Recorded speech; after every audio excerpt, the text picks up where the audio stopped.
like midstream, That's like Cool. mid-sentence as the stream starts. And Let me know when we're good to go, Tim.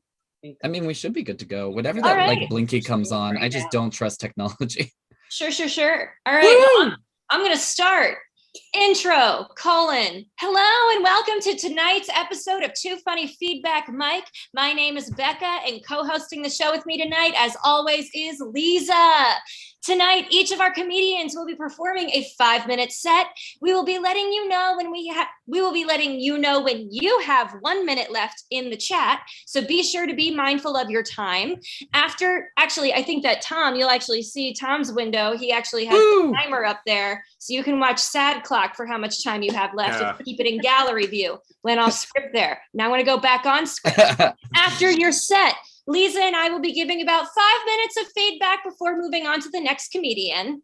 My feedback will be focused more on writing, while Lisa's feedback is going to be more focused on performance and delivery. While we invite discussion during your allotted time, if we don't have time to address your concerns, feel free to follow up with us via email or on Facebook, and we're happy to go into more depth with you. Now, to our audience, keep in mind as we get started that our intention is to help facilitate the growth of the comedians who come to us with varying levels of experience. Also, comedy is subjective, so you may not agree with us, and that is a-okay. We are also learning how to give good feedback. Additionally, if you enjoy the show and want to support the stream, please consider making a donation while watching at districtcomedy.io or following the District Comedy platforms on social media. With that, let's get the party started. So please help me welcome our very first comedian tonight, which is Jennifer Pizzolo. Woo! Hey, thank you so much. Can everyone hear me okay? Yeah. Okay, all right, thank you. So I'm originally from New York, and I had an accent when I moved to California, and I didn't know. I thought everyone talked like me until I moved to California, and I went for an audition for a Shakespeare, and I did my awesome Juliet monologue. Romeo, Romeo, wherefore art thou, Romeo? Deny thy father and refuse thy name. Or if thou wilt not be but sworn my love. They looked at me and they just said, get out. It's my first experience being in California, and I had to get to learn. It's a new culture. It's, New York, it's not just the accent, it comes with an attitude. And it's the attitude of everyone's out to get me. Someone's going to kill me any minute. They're trying to mug me. And the weather here is so beautiful. And everyone's just always in a good mood. I went to the grocery store this morning, and I have to be friendly to everyone, even the clerk at the grocery store. She's like, good morning, how are you? I'm like, I'm okay. Nice weather we're having today, isn't it? It's still sunny. It's still sunny outside, yeah. Oh, I haven't had this Hanson's flavor. Is it good? Listen, lady, just just put my groceries in a bag, and it's all I can do not to walk home with tequila and all the Gillette razor blades you got in the aisle. That's how I feel, but you can't say that in California. I'm still trying to get used to it, and I'm really dependent on technology, which is awkward because I'm also getting old. And as I get older, technology gets more difficult. There's Siri, there's Alexa. I'm trying to learn people's names. Well, I can't even remember my kids' names, actually. Yeah. And I have to talk, and I feel like I have to be friendly to Siri. Also, I want to yell at Siri, like, "Where is the freeway?" But I can't, because she has this English accent, which makes me think I picture her. She's sitting in a room drinking tea, and she's like, "They're right at the next sign," and so I feel like I have to have good manners around Siri, which is just weird. And I thought you could never have Siri with a New York accent, Oh, do I get off, Siri? Figure it out yourself. You couldn't do it that way. And then I was also thinking, you can't really have Suri with a guy's voice. You know, I was thinking, could they have Suri and Alexa if they were men?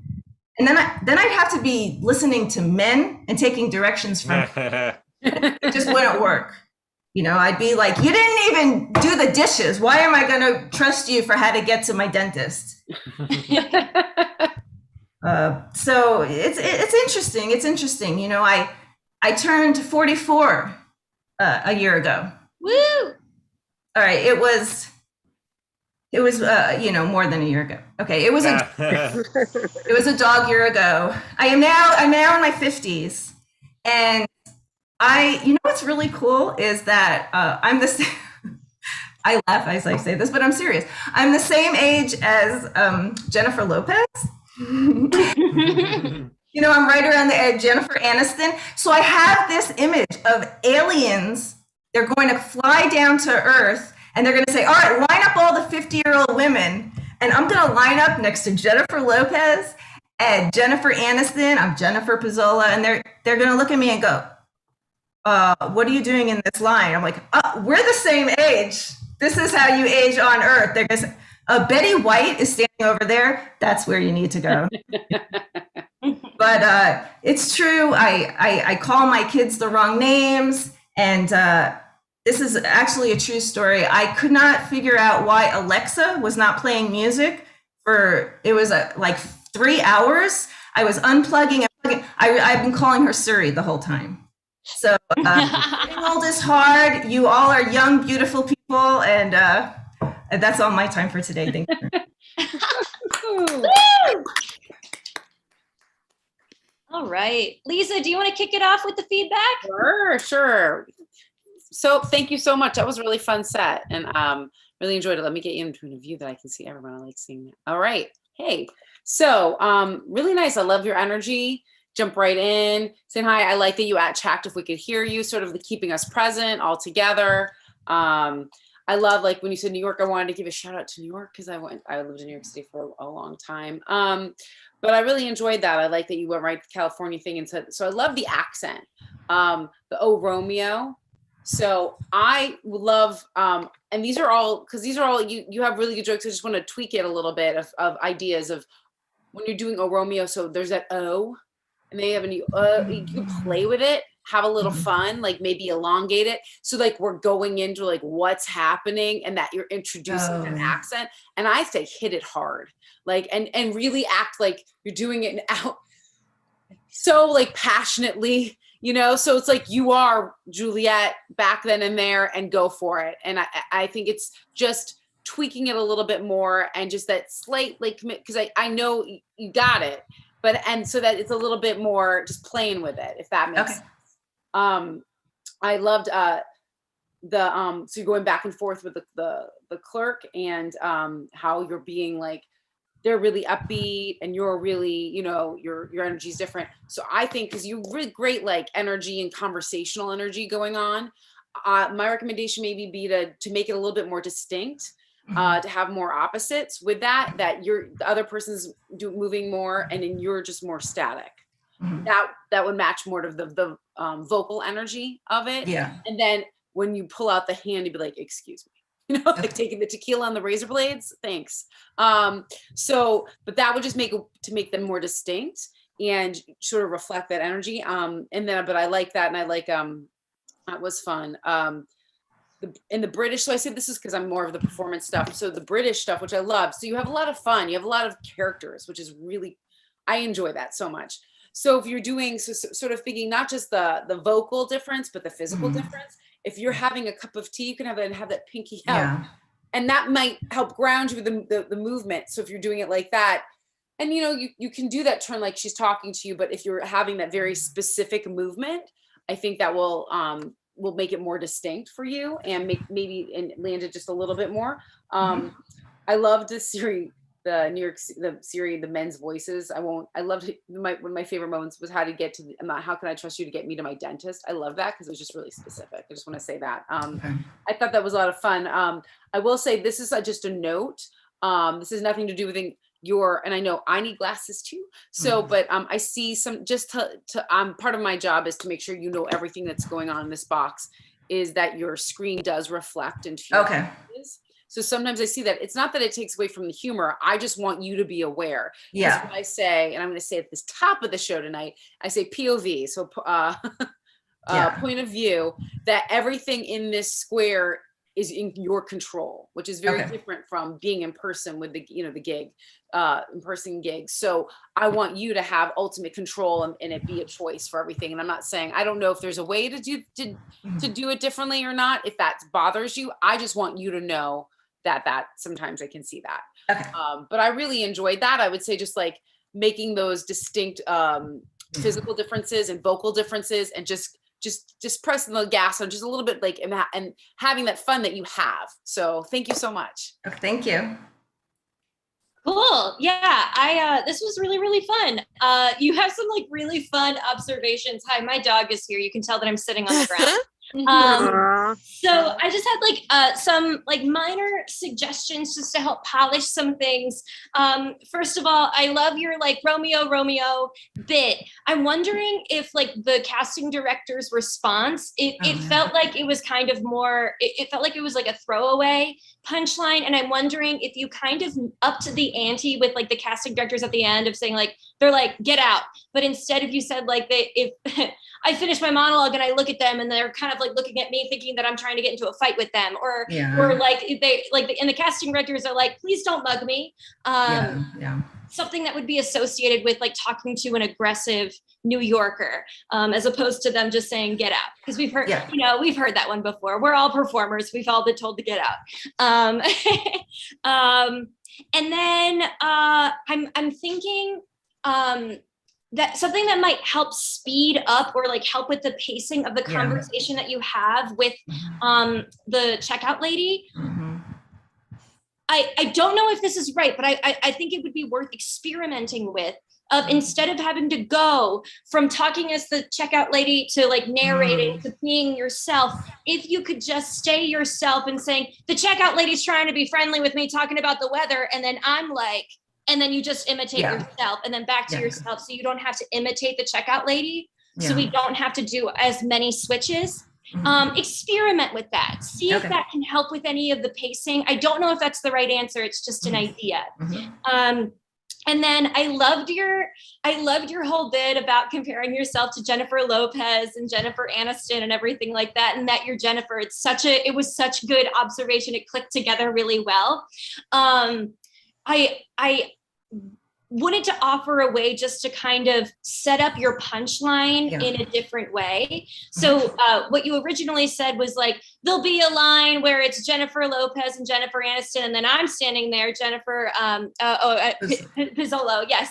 But instead, just to kind of really hammer down on that really fantastic rule of three that you have going on there, is saying the aliens observe the line, and it's Jennifer Lopez and Jennifer Aniston, and then Jennifer Pizzolo. And you can like set up that rule of three like that, as opposed to breaking it up by saying, and I'm standing there. Does that make sense? Yeah, I Did my totally see internet that. glitch? Can you hear me? Okay, cool. Sorry, my internet's a little funky. My Ethernet cord broke. So throughout the night, if I'm glitching, I apologize. But cool, that was all I had. This was really, really fun. You have some really awesome content. Thank you so much. Yeah. Okay, so our next comedian, or first of all, everybody give it up for Jennifer. Woo! Fantastic work. And then please help me welcome our next comedian. It is going to be Evan Klim. Wow, I'm really killing it as Evan Klim. Oh, yes, you got it there. Oh, thank you so much, Rebecca, for that lovely introduction there for it. Yeah, we'll get this started. Hey, everyone, my name is Evan Klim. I got to tell you about this. So the other day I was in a public washroom drying my hands, and this is the sound the hand dryer made. Yeah. And when I heard that, I just lost it, because I've never heard of a hand dryer that sounded like it completely just given up on life. You know, because I'm just there just trying to dry my hands while the machine is all like, I guess I can draw your hands. If it's what you really want, I'll do it. Like, I'm just like, I just hope I never become that hand dryer, later in life. Hope I never happen to me. Yeah. But yeah, so I've been doing a lot of reading during the pandemic. I've been reading a lot, especially books about previous pandemics, because I'm just a bundle of joy. Yeah, I really am. Yeah. And something I learned was that, so I'm from Canada, by the way, and something I learned from the Spanish flu was that in Canada, we were in prohibition. Folks, like, can you imagine what it would be like to go through a pandemic without alcohol? No, like, I think that's just wild though, because you think about it, like, because it's like back then you couldn't get a drink without doing time, and for us, alcohol, it's an essential service. So yeah. So cheers to that right there. It just really makes me wonder too, like how like future generations are going to judge how we went through this pandemic. Like I can just imagine them reading about us and being like, can you believe they went through an entire pandemic without acid? Like it's wild. Oh man. So last month I bought myself a Nintendo Switch at Walgreens. Yeah. It's a bit of a weird place buying a video game system at a pharmacy, because that's where you go to get drugs. But when you think about it, video games are kind of like drugs, because they're addictive and they can alienate you from your friends and your family. But hey, they're fun. So yeah. It was kind of funny though, because the guy ahead of me was at the checkout. He was buying condoms, and all I could think about the entire time is how we were both buying forms of birth control. Yeah. Although I would think mine's a little bit more effective. Okay, I'll say that. Yeah. Thank you.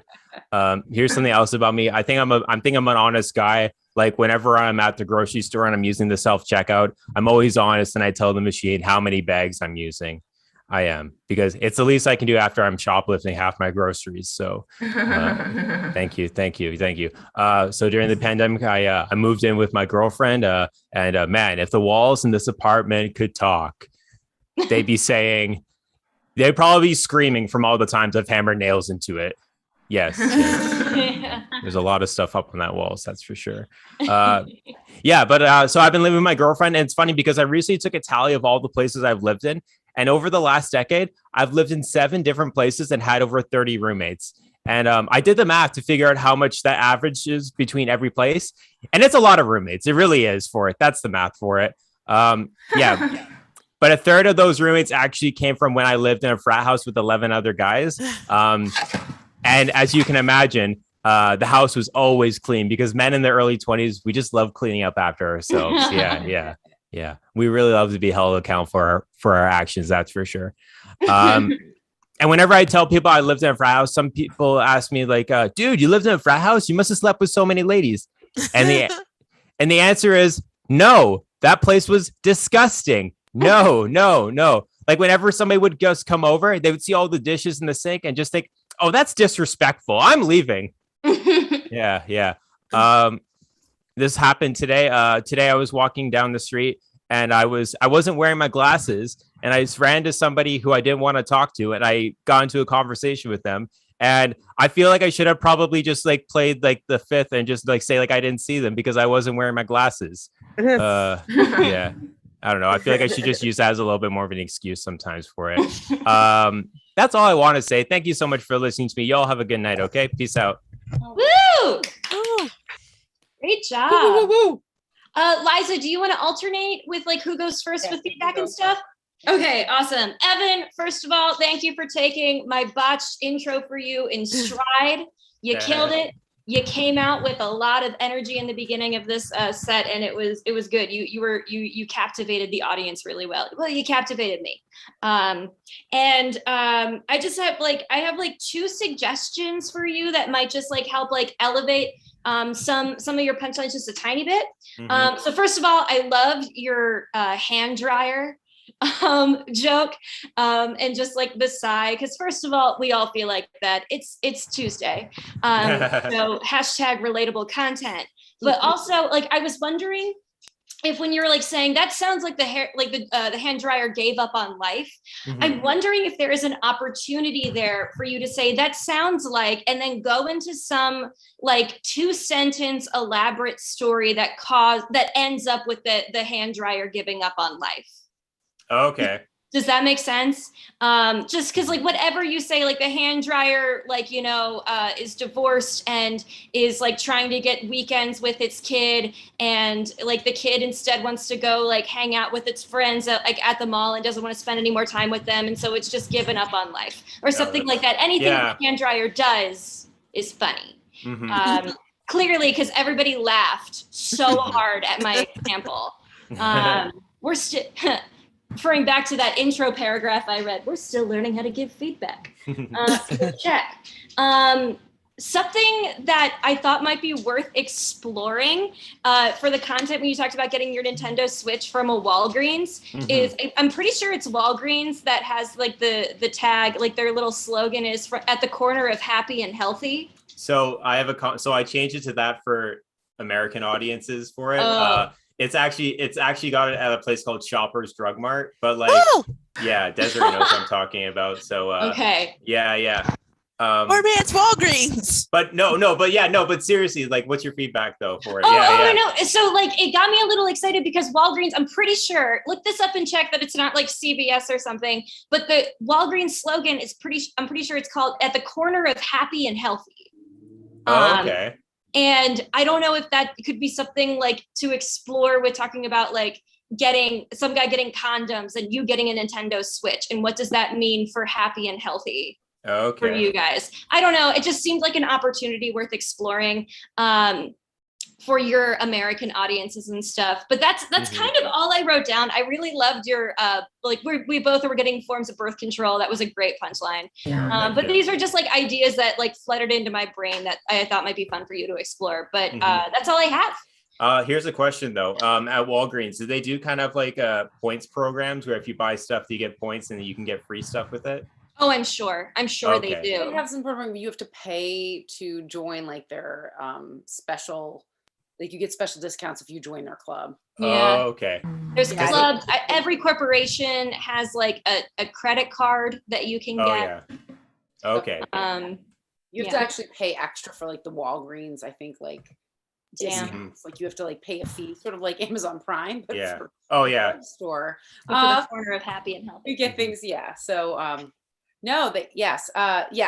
I know way too much about Walgreens, but I really enjoyed your set. I really don't have that many notes. I really like your energy and it's fun. And I'm a fast talker myself at times, but you speak with a good pace, but I hear everything. Like it's very distinct and focused. And I love that. I loved the hand dryer thing. There's almost something I would say to play with the pacing because it's the we know those hand dryers that take a long time, and like the first time you did it was much more elongated, which I think also helps the pacing and of like this hand dryer has given up. We've all met that hand dryer, but when you did it later on, you were talking about the hand dryer and like what he was saying, like you sort of did it at the beginning, the sign, then like sort of if it was speaking text in the end. But I think you can really still every time because it's given up on life. And you can also, I think it happened 3 times. So the rules read like, you could just have fun with it, like because you have a really good pace with everything else, but it's like you give up in that hand dryer. So I would say play with it and how long you can go for it. Like, who knows? Like keep going and figure out what works because it's a nice elongated sigh. So you can have some fun with that. I loved it was funny. As you told us you were Canadian, I wrote, nice, fun, earnest energy. And I was like, oh, he's Canadian. That's as an American, we're like, you guys are just nicer than us. It's true.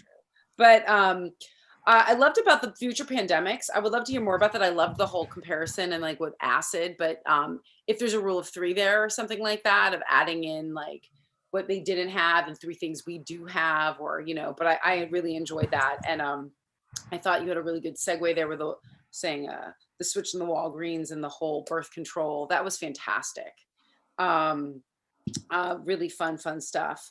But, this was an idea. And take it or leave it. Like I said, this is us just flinging our ideas at you. Mhm. The walls, the sound that you could bring back the sigh or some sort of like the side, like what these walls will be doing. Stop, stop putting nails up. You could, you know what I'm saying? You could go to a throwback of it making that sound or a similar sound to the hand dryer. So we may be thinking of that, and you can switch it up. Like it can make the sound and then be like, that way. Just sort of it gave me the idea of you talking about another inanimate object making a sound. So there's an opportunity there. But saying pretty much that was what I had. I liked the whole glasses bit too. What your whole energy was awesome, and the way you were holding your mic and you have the headphones.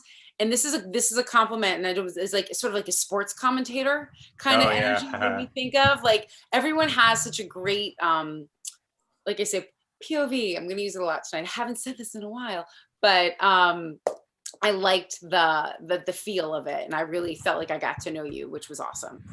So Cool. Thank you. All right, thanks. Woo! All right, give it up for Evan Kim, everyone. Got it. This chat to look at that set list. Okay, next up, you know her, you love her. She's here just about every week with some really awesome content. Give it up for Amira Abdu Al-Assad. Woo! Woo! Thanks. How is everyone? Good. I don't Good. care. This is about me. So I weigh 166.6. It's officially the devil's fault. But it's okay. I had a great day today. I had 15 seconds extra in therapy. I recently went through a breakup, and the guy wanted to stay friends. And he was like, "So we're cool?" I'm like, "Yeah, we're so cool. We're frozen, but I can't let it go. Let it go." I mean, like Wendy's meat is never even frozen. It's always fresh. I wish my friendship with him was like Wendy's meat, but not their chili because that's gross. So I was watching Handy Manny. He's like this animated construction worker, and he's so unprofessional. He calls all his coworkers tools. I think to model real life. Okay, so I got sick of doing the dishes, so I got disposable pots and pans. I mean, they weren't initially disposable, but everything's disposable when you put it in the trash. Like my feelings, apparently. I've been reading all these like inspirational quotes to help me because I'm depressed and all that, and the breakup or whatever. And I really believe in them. They're very helpful. One of them is like, anyone can say I love you, but not everyone can wait and prove it's true. Yeah, it's really great. But why won't Jack call me back? Yeah. So I went over this guy's house, like just to watch a movie. Oh wait, you guys aren't my dad. Oh wait, I'm an adult. But like he said he lived alone, and then I heard someone walking around. I'm like, who is that? And he's like, oh, that's just my friend. And I'm like, he's in the kitchen cooking. Like I can hear, pots and stuff. And he's like, oh, he's just cooking for the next day for work tomorrow. And I'm like, wouldn't he do that at his apartment? Like, and I'm like, well, maybe he lives in a hotel right now, or like his stove is broken. Maybe this guy's lying to me. So I'll see him in a week though. So we'll see how things go. All right. So, I was messaging this guy, and I was just like, said, how are you? And then like 3 weeks later, he said, good. Like, I didn't think I asked a hard question, but I think I just need to stop dating hot guys. Too much for their brain. So I've done everything to find a good Muslim man. I posted pictures of me jet skiing, pictures of me skinny, pictures of the food I cooked. Photoshop is great. I've done everything but go to the mosque where all the Muslim men are. Easier to just learn how to use Photoshop. My baby nephew has a cold. His nose runs on Dunkin'. I couldn't decide on what to do with my life, so I got a Nissan Pathfinder. So I'm like talking to these 5 guys, not the restaurant owner, but like 5 guys. Yeah. And I'm trying to take things slow, not because I'm afraid to like get hurt, but because I have this huge zit on my face and it needs time to heal before I see people. Because like I went on some dates and it was scaring some guys off. Not the fact that I'm 32, live with my dad, can't decide on a career, and don't drive. Is it? I might be in denial. So this guy I was talking to said, I must really like you because I haven't smoked in 10 hours. We were talking virtually. Then I met him in real life and he started smoking right away. I guess the bottom half of me is not that attractive. I went out with this guy. At the end of the date, he gave me face wash and a face mask. I didn't think my face looked that dirty, but I guess it does. And he said he was lonely and desperate, and I thought that I would be a shoo-in to be his girlfriend, but he didn't even call me back. I guess he was luring women at Sephora into his white van with face wash. I get my gigs like I get my men when someone can't come, and everyone leaves satisfied. Thank you, guys. Woo! Awesome. Everybody give it up for Amira. Woo! Woo! Woo, woo, woo, woo. All right. All right, good job, Lisa, you want to take it Amira. away? First this time, right? Isn't that Yes. the order? Right. Okay. So, hey, it's good to see you. Yeah. I've been away. You haven't. I don't know if you've been but I really liked your opening. Again, like like you say, it's about me. You still lands well. I know you've done it a bunch, but just asking the question earnestly and just but I'm chink with it is good. I'm still always, it still makes me laugh, and I have heard it a few times. So I'm saying like that's the whole point of like keeping things fresh and doing all of that. I enjoy that. I liked the whole devil's fault. I also thought it was like, oh, she's going for like, you know, this so much away, and then I liked the segue of like, oh, and then blame the devil. That was really fun. I thought a lot of things were. I've heard a lot of the stuff a little before, but I like there's some really good tweaks you've done and editing some of them. Like the disposable pots and pans, you're like, initially it wasn't that way. Like I liked that. So just like it shows how like a turn of phrase or a word can really make, because you have so many jokes in there that, you know, that are, some can be thinkers and some are, but you know, sort of like right there delivery. But I love how one little word placement or one little thing like that, to me, makes that lands that joke in a different way and hits even harder. So I think that's fun. The whole, you know, we've talked about the quote, and you're talking about and doing that quote and reading it, and you did. I like that you slowed it down. You're talking about it. My suggestion would be to like really think of like, that's good, and like having that moment, the deep thought, and then just like snap into, but why won't he call me back? Kind of like keeping it present, because I think there were moments of just like the stuff that I'd heard before that maybe didn't land, and also like I know with older material, keeping it fresh is a thing, and so I think you do a really good job of it, and sometimes just playing with it a little bit with those words like that would be one moment where I think it's a funny joke. It's just that tweak of timing or that energy, that distinct energy opposite happening. And I really enjoyed, like, I thought there was really good stuff with I asked some hard questions 3 weeks later. I like how you set that up. I thought that was fun. So I think there's a lot of like, what this set made me think of is, because I've gotten to see you so many times and enjoy so many of these jokes so wonderfully, is your crafting and seeing how you emerge and how things come to be. And I enjoyed that so much. Trying to see, I'm looking at my notes saying that.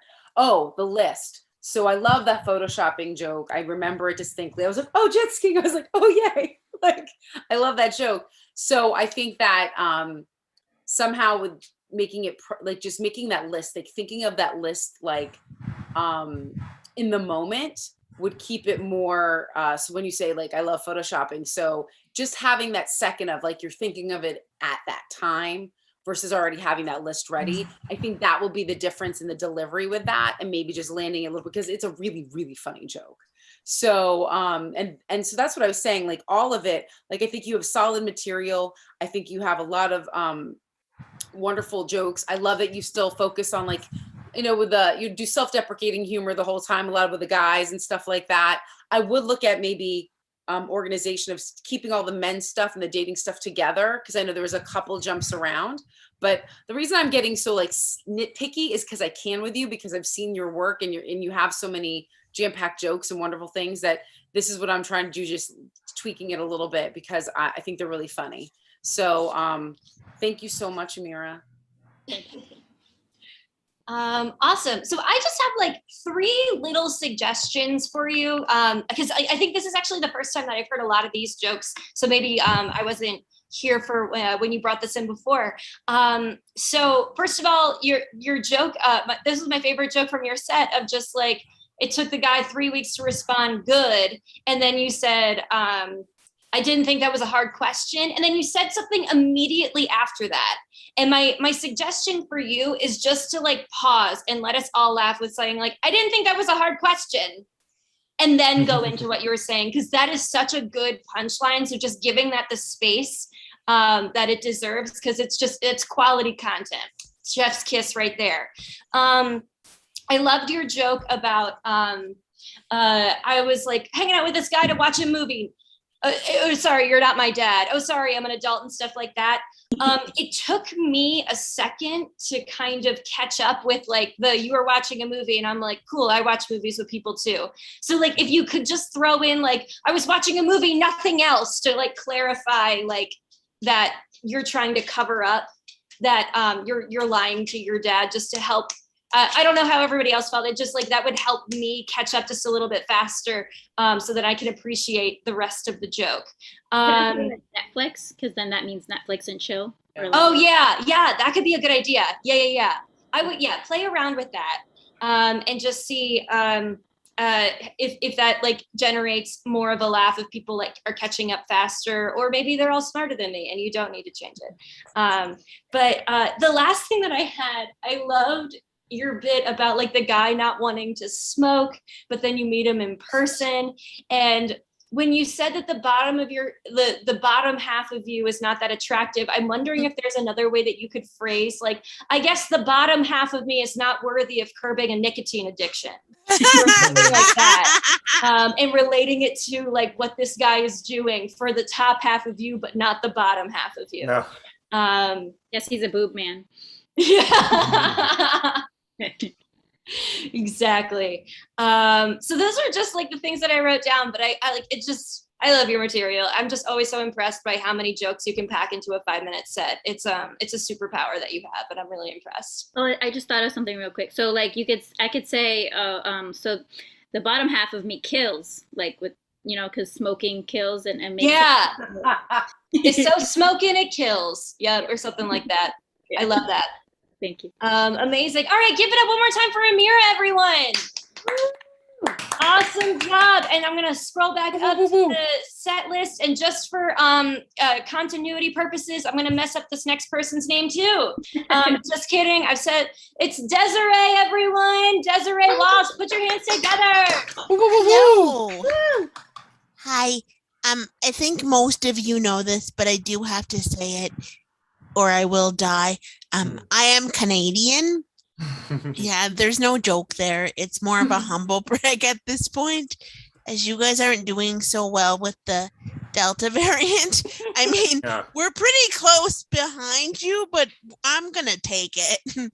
Yeah. I am rooting for you, though, US. I've met lots of nice people. I'm also disabled. I think all of you know that. If you didn't know that, where have you been? I do 3 to 5 mics a night for the past 2 years. Where have you been? Seriously. And I do use a wheelchair. Apparently that's new information to some people. I don't think it is. But one of the questions I get a lot as a woman who uses a wheelchair is, why are you alone?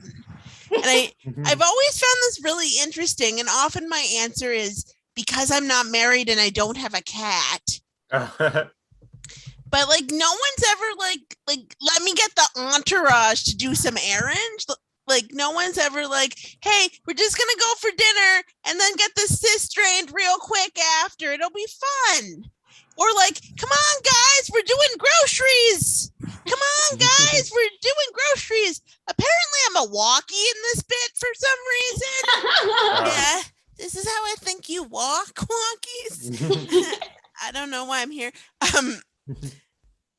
Healthcare as a woman with a disability is really interesting. I often feel like I am playing some sort of game where my prize is a pain-free existence. I recently asked my friend what word she used to get the doctor to take her gallbladder out. Yeah, I'm not sure if this is landing with a predominantly crowd of people who have to pay for their own health care. Like, you're probably just like, at least you don't have to pay for it. I find your healthcare system fascinating, Americans, because you do have to pay for it. Recently, I discovered that an ambulance ride, if you don't have insurance, is $3,400. I have recently been told it's probably more, which just like blows my mind, because in about 1990, in the province I live in, province is Canadian for state, they decided to charge people $45 for an ambulance ride. And to the one Canadian here and here that's like, what the hell? It's a surprise. You get it after. Yeah. But people were livid that the government would have the audacity to charge its people $45 for healthcare. And in fact, I remember when I was little, I got injured and my mom was like, oh no, I think we need an ambulance. And my dad said, no, put her in the back of the car. I'll drive real fast. I have this funeral sticker. Don't ask me how I got it, but I'll be damned if I'm paying for a child to go to the hospital. The other thing I find really interesting about your healthcare system is if you have a baby, best case scenario, it's going to run you $10,000. Like, that's not to send it to a good school and raise it right, which I also find very interesting, but that's a joke for another time. It's to basically extract it out of you or your partner. And I don't think this is fair, America, because having kids is bad enough. And when I was little, because my parents are sociopaths, they used to tell me, if we were Americans, your birth would have bankrupted us because I'm disabled, remember? And I'm also a twin. When I was little, like myself and my sister asked my mom, like, what do Americans do that can't pay the bill for their babies? And my mom looked at me deadpanned and said, they have to stay in the hospital forever. So till I was about 11, I thought all American hospitals were just like that scene from The Shining, but with children, or like that's how they got American doctors. They were all just little indentured servants that grew up into medical staff for the hospital. Yeah. Really, it works out for the hospital, I guess. So thanks everyone. All right.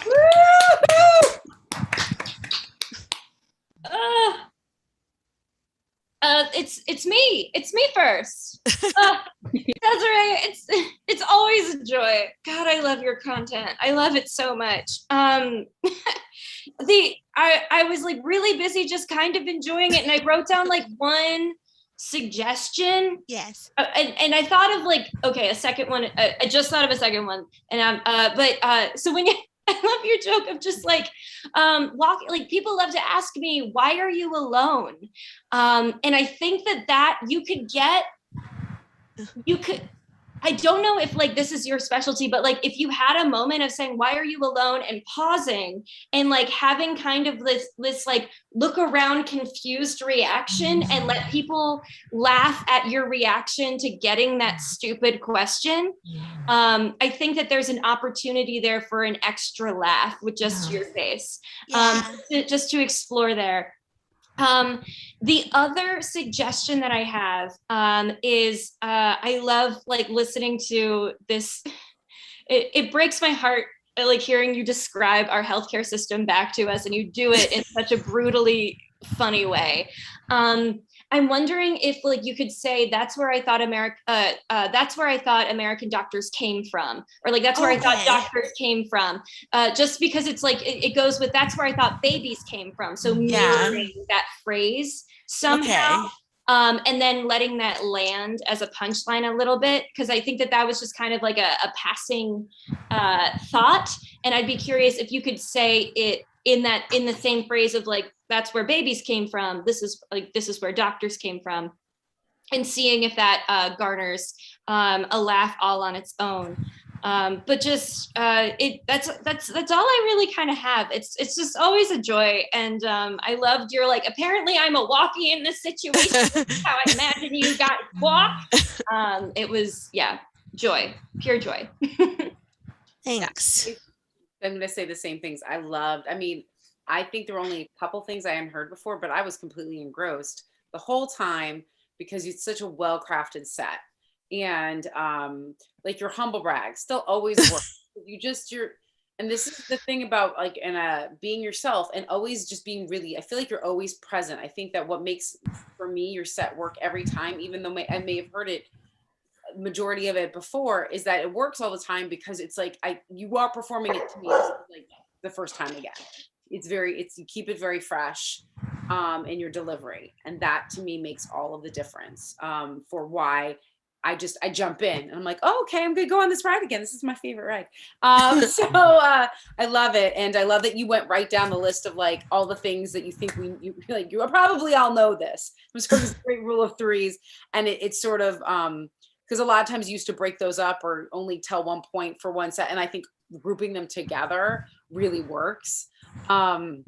I was going to say, why are you alone? I had that same thing because I thought that was really funny. I love that, Rebecca, that whole, like, you can hearing it, that sort of goes to the present of like, why? And you can give like a ridiculous answer, or you could do a rule of three there, or you could just say something, you did, but like, there's an opportunity there to be it just the facial expression or, that.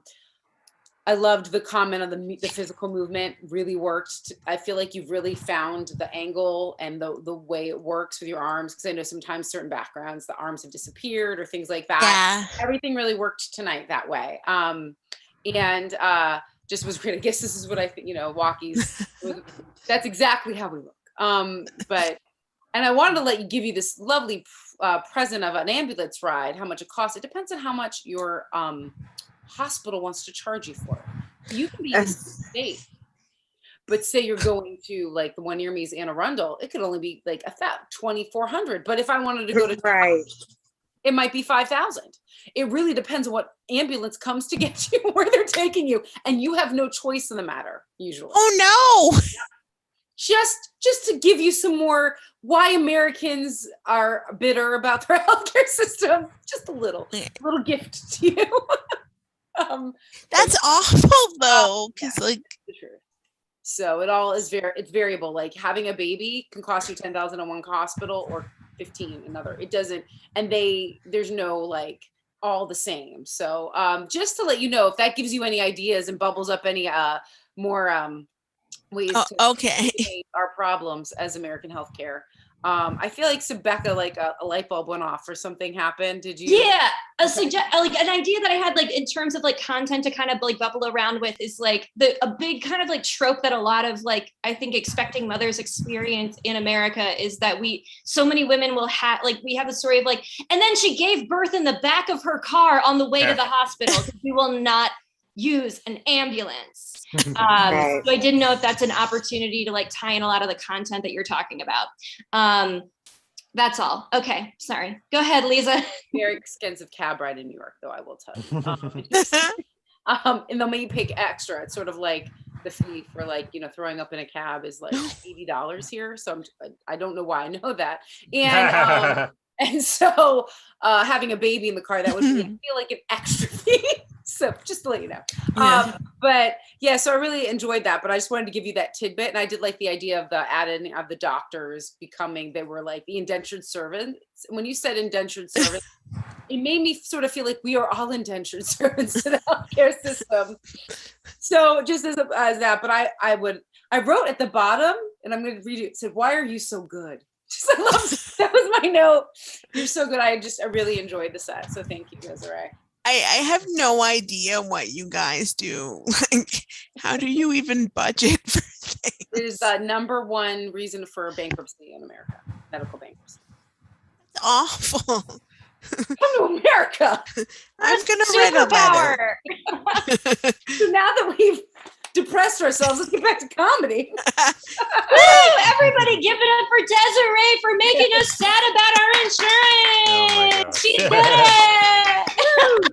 Great job, Desiree. Okay, scrolling back up, the chat has been so active. All right, next up, our next comedian tonight. Everybody, please give a warm welcome to Kathy O'Brien. Woo! Hey, thanks so much for doing this, Mike. I really appreciate it.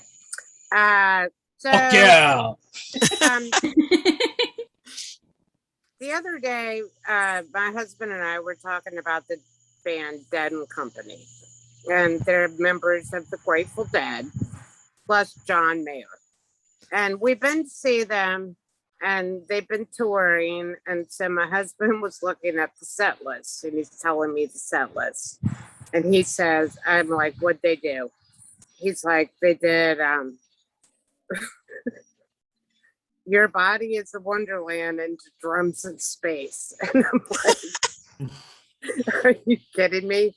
And he's like, yeah, they didn't do that.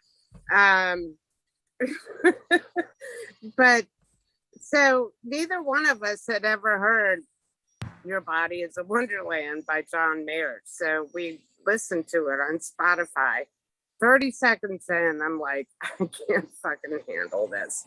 And then my husband is like, I need to cleanse my palate with Velvet Underground. That's how that went. Although John Mayer is he's really a good guitar player with Dead and Company, but I'm not sure he's a good girl. I don't know if you'd want to be his girlfriend. I'm not sure, but I'm thinking maybe not. And so,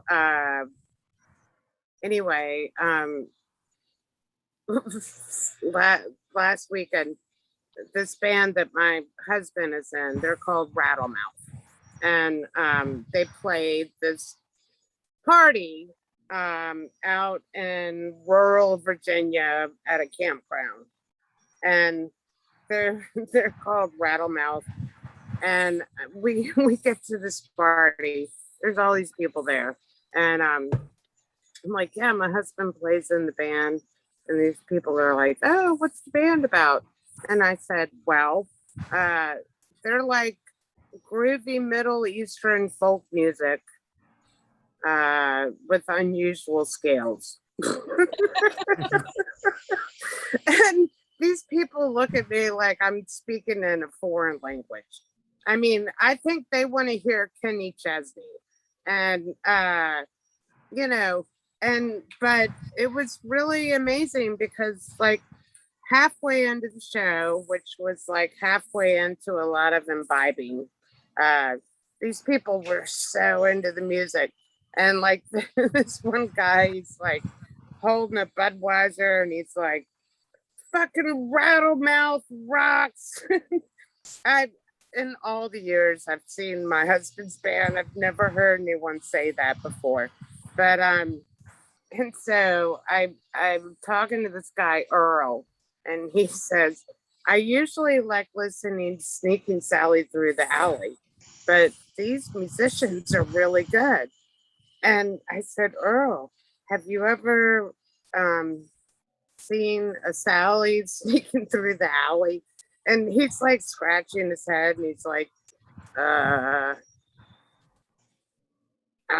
don't think I've ever heard of Sally sneaking through the alley. I'm like, he just didn't get the joke. And that's fine. I mean, they were really nice people. And there was a water spout. That was interesting. Anyway, how much time do I have? what's About my 1 time? minute. Okay. So I was talking to my dear friend Scott, and we were talking about Afghanistan, and bless his heart, he's got mother issues. And Scott's like, my mom would have been one of the first people to be stoned in Afghanistan. And I was like, Scott, you cannot ever say that to your mother. That's like, and then I was thinking, like, I would not do well as a woman in Afghanistan, because I would be like, you can't make me wear a burqa. And then I would go up to the Taliban and be like, what you're doing is not nice whatsoever. You just need to stop it now.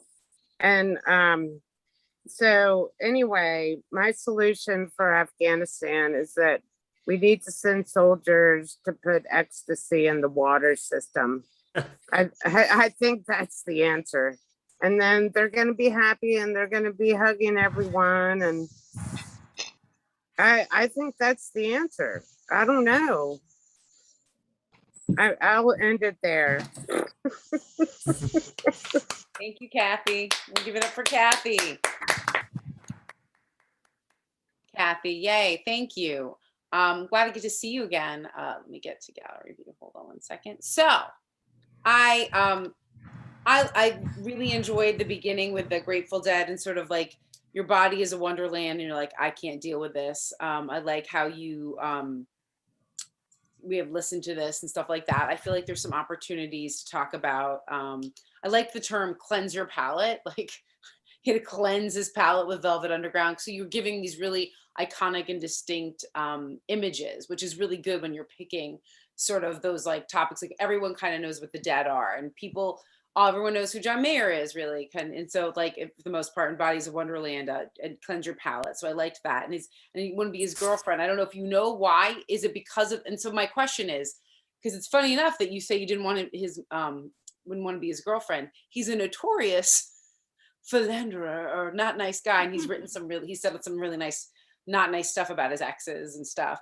So I wasn't sure if you meant it because of the song or because of his reputation. And there's an opportunity there maybe to figure out, like, and I wrote this, and you don't have to, like, your body is a Neverland, like we're just like Neverland or something like that, which it also has its own connotations if you want to go to the Michael Jackson thing, which you may not. But what I'm saying is you can do a pun on that or sort of expound on some sort of reasons of why you don't like John Mayer, making some comparisons, maybe using a rule of three, but you sort of, and I think there's an opportunity there to look at that material.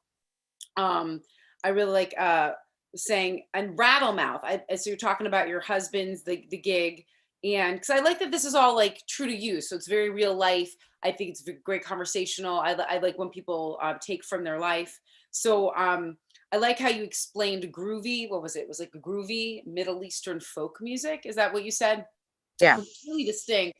And I want you to sort of, when you're having that exchange with them, maybe being like, and you say it and like giving it a second to land, like you're saying it to them and them going, and they didn't know how to respond. So sort of making it that immediate exchange. So bringing it present, and sort of, or you can even bring back to like, it's not John Mayer or something, like, it can bring back that reference to that joke. So there's a lot of opportunities with sort of music stuff there.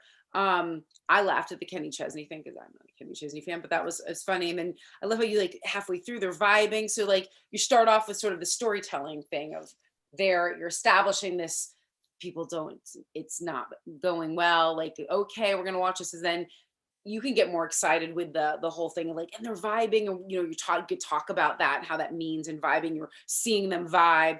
I'm gonna be honest. I think Sally, I have an idea of Sally sneaking through the alley.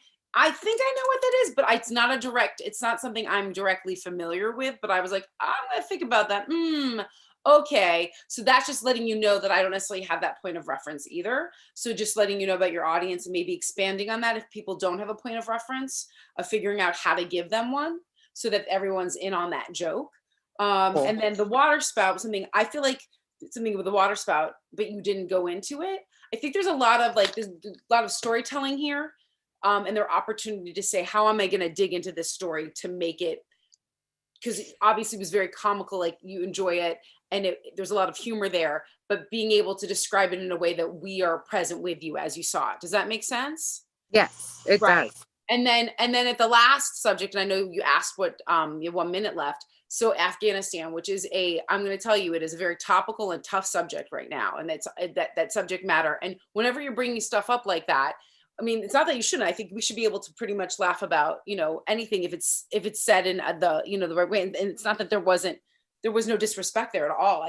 But it's also like when you're venturing in from that segue into it, it brings a different energy. We're talking about Afghanistan, and I'm not saying like putting ecstasy in the water would probably make everyone very touchy-feely. And they do that at Renaissance fairs, by the way, the staff.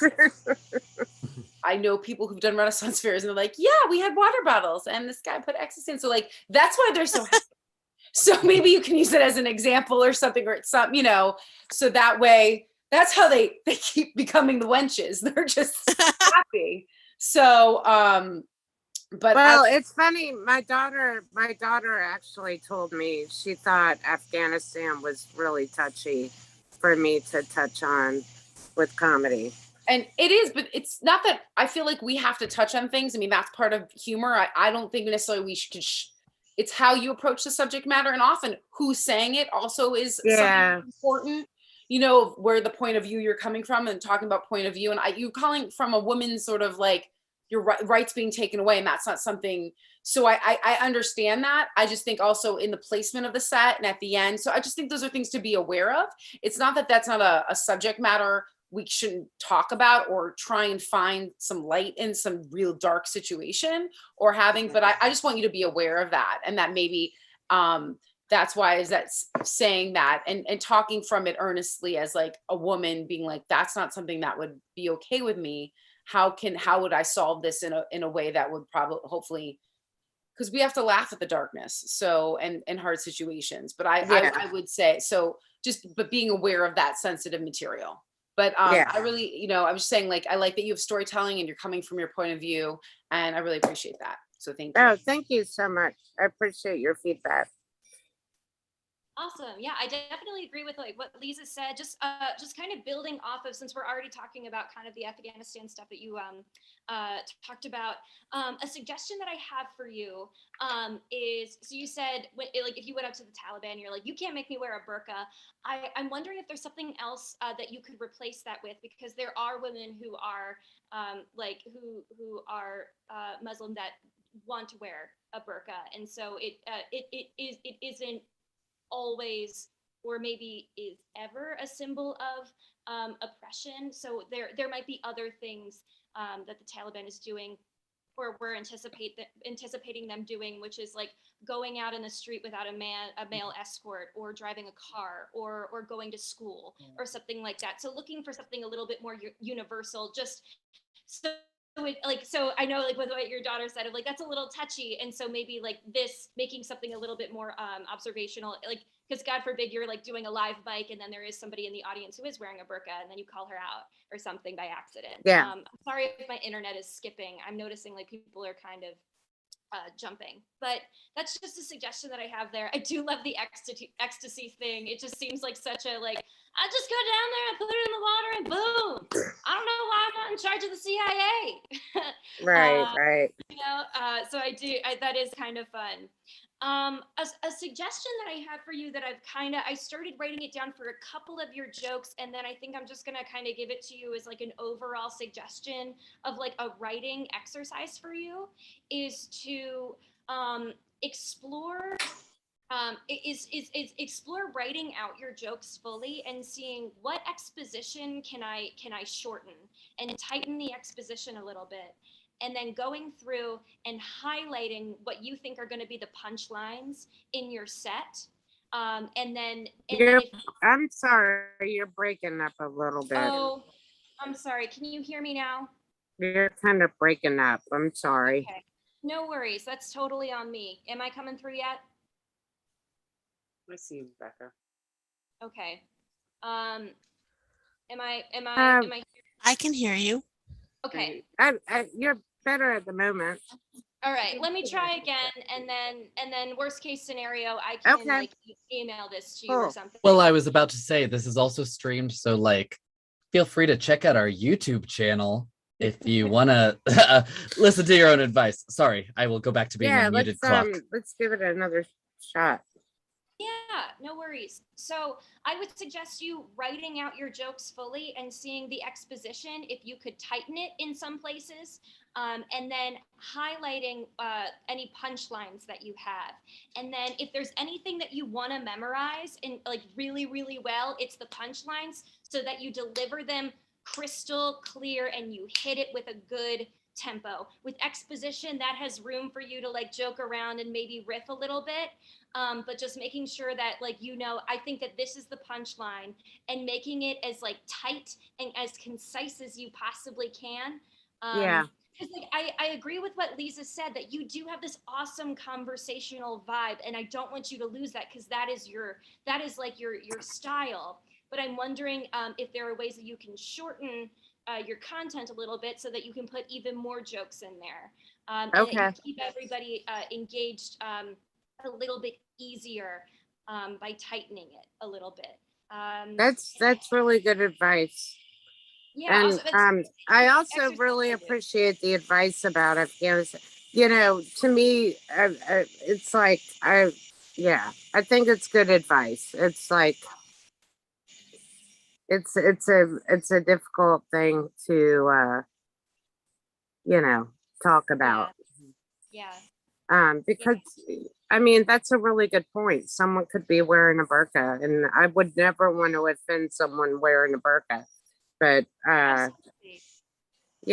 it's just Yeah, and more focusing on like if the other freedoms or the choices that would be taken away universally is a great thing. Rebecca was, I think, saying. yeah. I don't know. I'm like super emotional about what's going on in Afghanistan, and so it's difficult to fit it into a comedy. I mean, Yeah. but that's great advice. Thank you so much. I really appreciate it. Yeah, Kathy, thank you so much for coming on. You did a fantastic job. Woo, woo, woo, Oh, thanks. woo! Kathy, Thank this you. is such a good mic, everyone. I know. I love it. Yeah, Yeah. Oh, Tom, you're so excited. Sad clock. Sad clock. I agree. Sounds like angry. Okay. He's an angry sad clock. An Angry angry sad sad clock. All right, now don't mind me while I quickly go on script. Outro, : a big thank you to my co-host Lisa, to the comedians for being so open to feedback, and of course to our awesome audience. Apparently you were like lighting up the chat today. Thank you, audience. Again, if you want to support the stream, you can do so at districtcomedy.io. And if you want to be on the show, you can sign up using if you want to be on the show, you can sign up using that same link. See you next week and have a good night. Cue Thank you so much for doing this. Bye.